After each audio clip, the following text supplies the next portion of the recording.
You're watching Fugitive Red Eye, and welcome to a random thoughts that I got the idea to do when I was making my office response to that Robert California theory, because it got me thinking about how mysterious of a person Robert California is, and just kind of how interesting of a concept just really mysterious people is, both in fiction and in the real world. Part of what I like about Robert California is that we know, like, next to nothing about him, other than he's like a weird, like, you know, kind of social elite, fucking sexual degenerate, fucking crazy intellectual genius, right? Like, he's a shady guy who is definitely in some sort of secret society, right? Like, Robert California is a shifty guy, and that makes him really interesting as a character. I remember forever ago, back when I used to watch Mutahar, which, you know, I haven't really regularly watched Mutahar in several years because I got tired of his normie, like, moist critical clone content. But years ago, he did a video about Mr. Nasty from Manhunt, who's a character who's never actually shown in-game, or at least as far as we know. He's the guy who actually runs the snuff ring that Manhunt is about, but you never actually see him. He's only ever referenced with stuff in the game. Like, I don't even think they even mention him by name. He's that mysterious. And there's like a fan theory that you actually kill him in the very first level, and that it's actually him on the cover and a bunch of other different things. But part of the fact that you don't know anything about it really fascinated me, because I've always been really interested in stuff like that. You know, with stuff like the Mothman prophecies, right? Not the movie, but the actual book written by John Keel. Something I always found really fascinating with that is the Men in Black, right? And the Men in Black have been like a whole big cultural phenomenon, not just in the Mothman sightings, but in several sightings, right? But this mysterious, unknown, either organization or whatever they are that just show up at these things, allegedly, right? Like, the concept's really interesting to me, these, the descriptions of these mysterious Men in Black who, you know, do they work for the government? Do they work for a foreign government? Do they work for the aliens? Do they work for Mothman, right? All these different things are really fascinating. Are they made just to deliberately make you think there's something that there isn't going on? Like, all these fun things to look into with this kind of stuff. Like, the Men in Black as a concept are really fascinating to me. And obviously, I also like the Men in Black movies, at least the first two, and three's okay. I never watched anything after that, because the new one looked like shit, and as I said, 3 was just okay. 1 and 2 are great, though. I also watched a bit of the cartoon back in the day.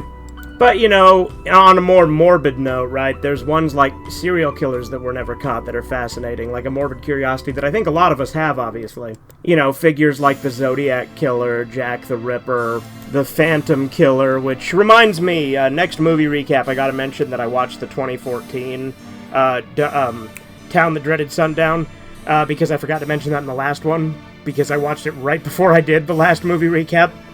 But anyway, that's a whole other tangent, but the movie's based on a real guy, right? The Phantom Killer, who has some similar, like, MO to, like, the Zodiac Killer, which is why, like, I have my own retarded theories, where I'm like, if maybe he is the same guy, or maybe, like, the Zodiac was inspired or trained by him. Again, it's really stupid, because Zodiac operated in an entirely different area, but again, dumb theorizing and shit is something that comes naturally to me sometimes with some of this shit. Although I do think some people go really retarded and overboard with it. But nevertheless, I always found that fascinating.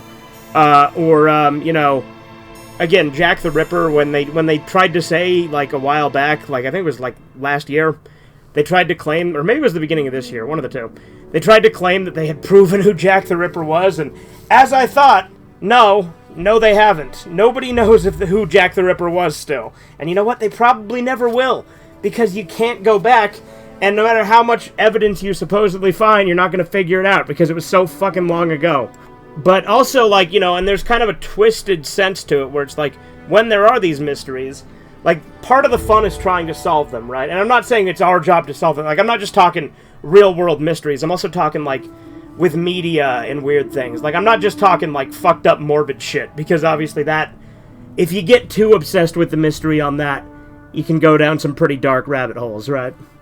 But, nevertheless, they are rabbit holes that we all go down. So, obviously, I don't judge for that, because I think that true crime is really fascinating.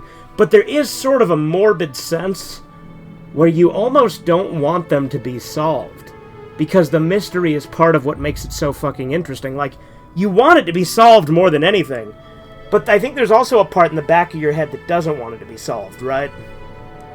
But enough about, killers and morbid shit. Let's talk about some more fun ones, right? Like, for instance, the guy who wrote Death Note, Sugumi Oba. Now, there's some pretty credible theories of who he might be, but I like the fact that it's never confirmed and we don't actually know whether or not he is that person.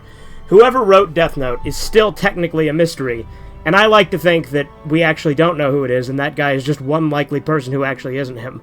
Because I find his mysteriousness really interesting, too. And L was sort of kind of his self-insert, because he actually, when he's, thinking and writing, he sits in that same weird position that L does in Death Note. Or Kowloon Kurosawa I find really fascinating, too. I've talked about him a few times before on the channel, and it's not like he's a guy who we don't know who he is. Kowloon Kurosawa is a pseudonym, but his real name isn't exactly unknown. It is a known name. I don't remember what it is right off, because I just call him Kowloon Kurosawa, and I'm too lazy to look it up while I'm recording. But Kowloon Kurosawa's super interesting. The guy made Hong Kong 97, right? That's what he's most known for making. But the thing is, this guy made tons of games that you'll just never find and will never see the light of day, because he sold them in these obscure underground bootleg fucking gamer magazines in Japan in the 90s that sold bootleg games, and he made 30 copies apiece for them. Hong Kong 97 is just one of the ones that we found out about.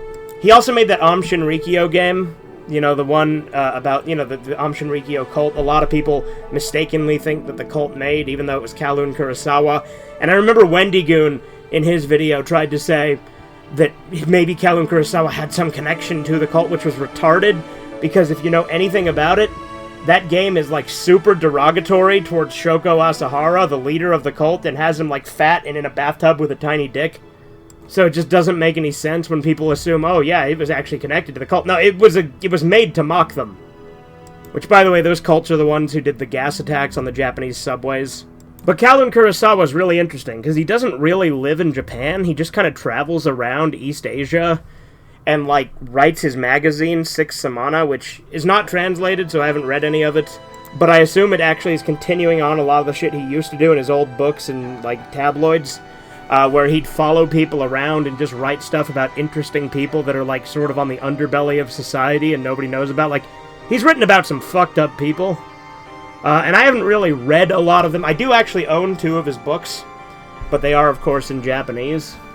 But yeah, he also ran shady chat rooms back in the day that weren't even on the internet. They were on fucking the intranet. It was multiple servers. Kowloon Kurosawa is super fascinating.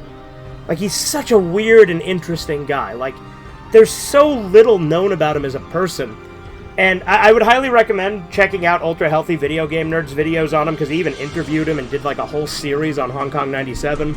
And I've actually played through Hong Kong 97 and beat it on stream, and I've played a good amount of one of his other games that's known, Miniskirt Police, which was on the PS2. But something I always found fascinating about this guy is, again, he made bootleg games for Nintendo, and he, sold bootlegging devices, and then Nintendo sent him a cease and desist, so as a fuck you, he made Hong Kong 97 as a big middle finger to Nintendo. And, there's lots of creepypastas and stuff that we don't know who wrote that's also interesting to me. Again, the unknown author is such a fascinating thing to me, too. Again, the Death Note novels, at least one of them, actually we don't know who it was written by. I think the first one we know who it was written by. But the second one, L Changed the World, the novelization, is credited simply to M. It's not said who it is. Which, by the way, the novelization is way better than the movie of L Changed the World. I need to rewatch L Changed the World, because Corbin and I are actually going to review all the Death Note movies once we've watched all 4. But yeah, I'm always fascinated with that, with mysterious people and organizations. Obviously, being a conspiracy theorist who's been into, secret societies and shit since 2012, or 2011, really, is when I really started to get into it. And then 2012 is when I, really picked up hardcore. That shit's always been fascinating to me. And again, not always in a good way. Again, there's a lot of things that make you worry about things and things like that. But, even in fiction, I've always found, these secret organizations, fascinating and mysterious. The Dark Brotherhood in the Elder Scrolls game. I fucking love the Dark Brotherhood. And I love how they're in the shadows and hidden and stuff like that. But I like it even more when it's, an unknown organization, like the Men in Black. Again, we know so little about that, right? Again, these sightings, there has to be something to them, with the Mothman case in particular. But we don't know fuck all about them.